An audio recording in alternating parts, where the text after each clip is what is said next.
Let's talk about the 5 ugly truths of mobile detailing if you're doing this as a business. Now that we've done hundreds and hundreds of vehicles, we still run into the same issues, and it's just something you should be aware of if you're getting into mobile detailing. And if you do want to start your business, click the link down in the description box to download the ultimate guide to start your detailing business. There's over 10,000 words of pure content in that guide. Let's go ahead and get started with this video.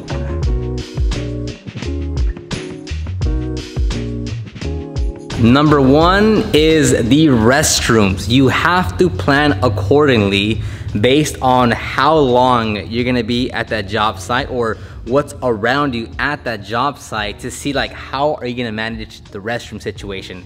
Because if you're gonna be there for the full day, well, at some point, I'm assuming you have to use the restroom.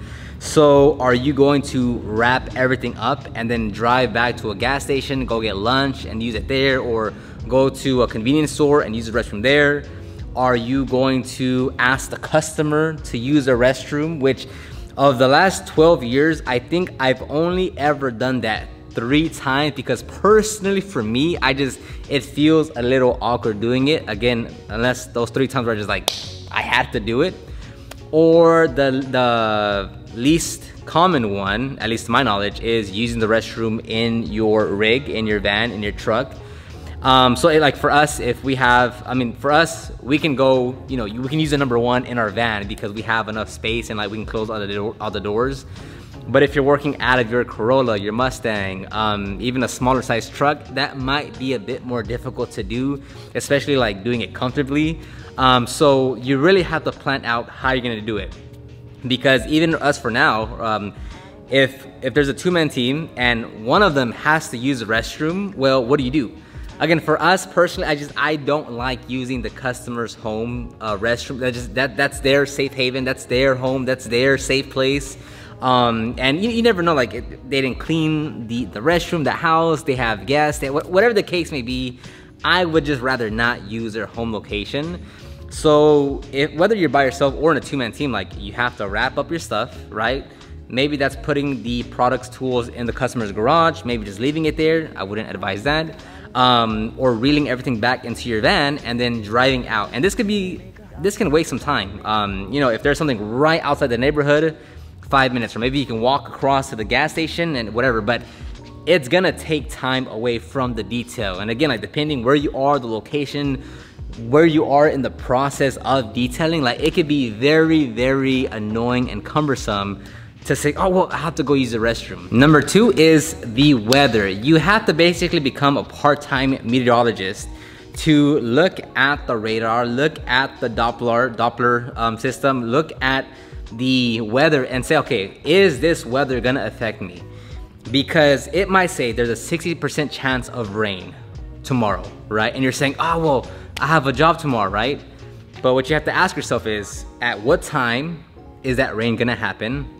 How much rain is gonna fall? At what location is the rain gonna fall? Because if you're working on the north side of town, but that 60% chance of rain is down south, you're in the clear. If you're working at 9 a.m. and that weather is supposed to come by at 4 p.m., you're in the clear. If you're supposed to work at 9 a.m. and it is gonna rain by your area, but it literally says like 5 droplets of rain, well then it's not a big deal. Or maybe it's gonna be for 30 minutes from 8 to 9, and then you can just push the detail back to 9:30 or just wait it out for that time frame. So again, and this is very dependent on the location of where you are, right? You have to determine what's the best course of action in your specific region. Some areas that just have great weather year-round, fantastic.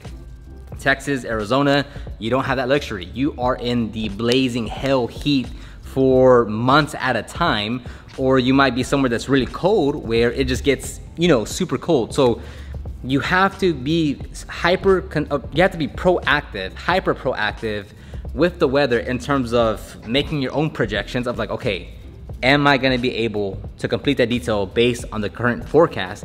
And then 2, going prepared for either situation, right? Let's assume it's gonna be a good weather, it's not gonna get in the way. Okay, cool, like you still need to bring your drinks, your hat, sunglasses, whatever. Oh, but it does say it's supposed to rain, or it does say it's supposed to get up to like 117, 112 Fahrenheit. So, okay, well, make sure you also take stuff if it gets to that level of weather. So, this is something that can really affect your schedule. If you're fully mobile and you have 7 cars on the schedule and it rains out, it's a thunderstorm, it's simply just too hot. Like, there's a heat advisory for 115 from 11 to 3 p.m. Like, that in itself is also just not healthy and not safe. So be proactive with the weather because it can greatly impact your schedule.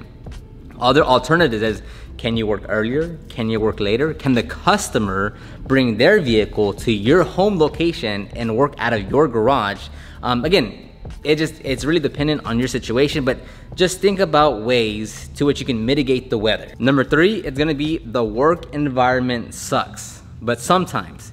Meaning, like, there's gonna be days where you're in the most ideal situation. It's a big driveway. There's no one around you.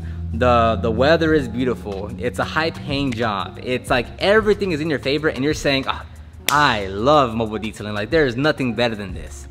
And then you're gonna have other days where, from the last point, where the weather can get in the way, but then 2, you're working in a very crowded parking lot at an apartment. You're working in a very narrow street that your van barely fits. You're working in some condos on the back alley where there's literally no room and you literally have to like squish yourself through just to get to the vehicle.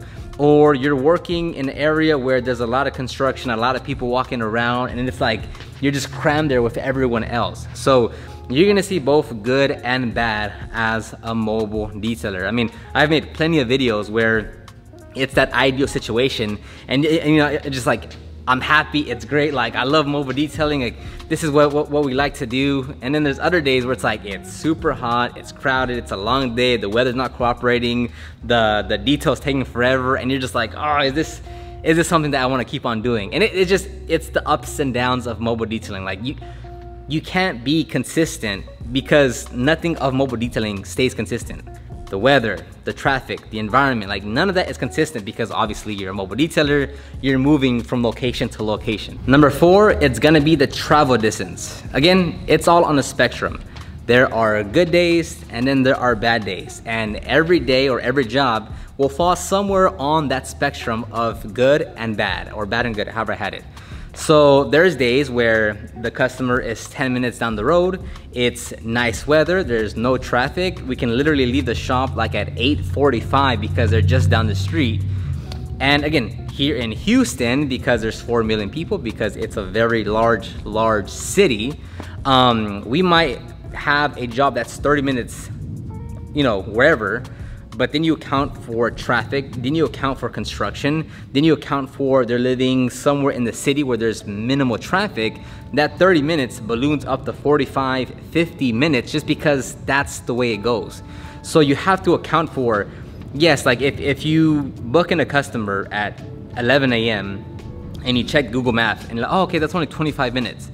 But in your area, in your city, for the route you're gonna take, is there traffic delays? Is that area known for traffic? Does that 25 minutes balloon up to 40 minutes during peak traffic? What time is your appointment for that location?